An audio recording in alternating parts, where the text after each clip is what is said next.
여러분, 서울 명동 한복판에 있는 약국 월세가 얼마인지 아세요? 자그마치 한 달에 1억 원이 넘는데도 지금 약국들이 서로 들어오려고 줄을 서고 있어요.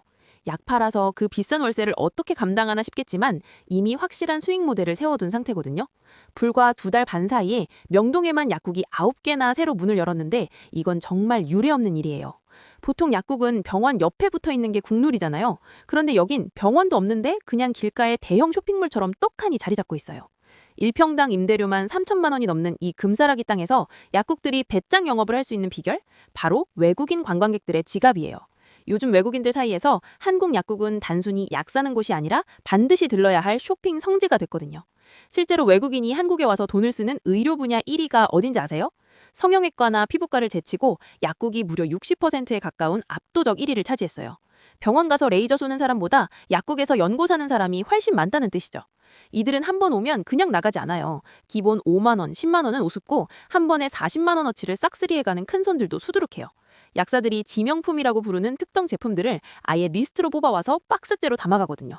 대체 뭘 그렇게 사나 봤더니 우리가 흔히 쓰는 여드름 연고나 기미크림 같은 것들이에요. SNS에서 한국 가면 이건 꼭 사야 한다고 소문이 나면서 약국 전용 화장품인 코스메슈티컬이 대박이 터진 거예요. 올리브영 같은 곳에는 없는 오직 약국에서만 파는 고함량 기능성 제품들이 외국인들 눈에는 프리미엄 K-뷰티로 보이는 거죠. 제약사들도 이 돈 냄새를 맡고 아예 약국 전용 화장품 라인업을 미친 듯이 늘리고 있어요. 상황이 이렇다 보니 약국 풍경도 예전 같지 않아요. 약국 안에 들어가면 일본어, 중국어 능통한 통역 직원들이 전용 유니폼 입고 손님을 맞이해요.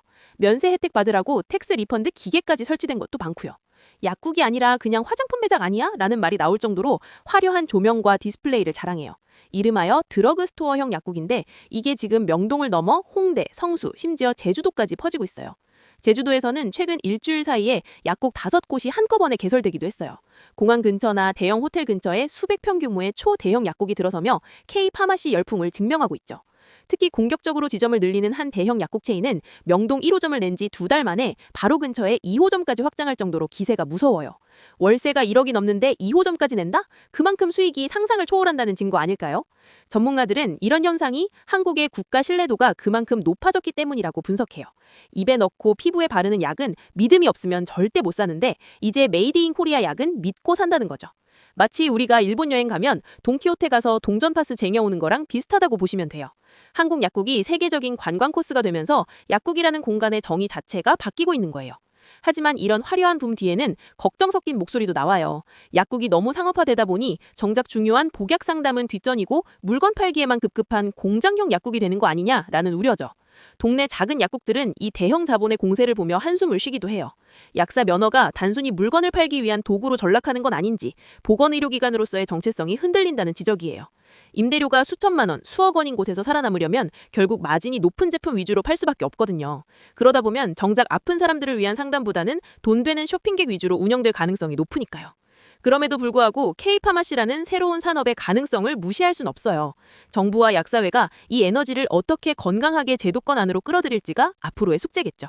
과연 명동의 이 뜨거운 약국 열풍은 지속 가능한 비즈니스 모델이 될 수 있을까요? 아니면 반짝 유행으로 그치고 높은 임대료의 덫에 걸리게 될까요? 돈과 의료 사이에 아슬아슬한 줄타기가 계속되고 있어요.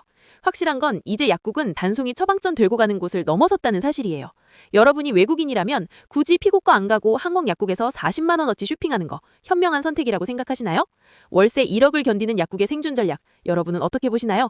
여러분의 생각을 댓글로 남겨주세요. 다음 영상에서 만나요. 감사합니다.